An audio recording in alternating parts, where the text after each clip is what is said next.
just on the president's use of language in this room yesterday. Sure. And without seeking to cast myself as some kind of moral exemplar because it's rather late in the day to try.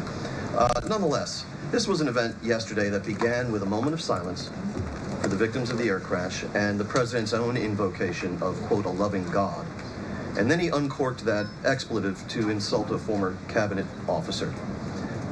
It was the same expletive that I saw him use in the East Room in 2020 when he famously held up the Trump acquitted headline. My question is, if you could shed any light for us on how the president perceives his use of public profanity, which is a practice that certainly sets him apart from all of his predecessors. Does he regard it as an effective communications device, part of his appeal, or is it something that he lapses into inadvertently, perhaps in times of frustration and later regrets?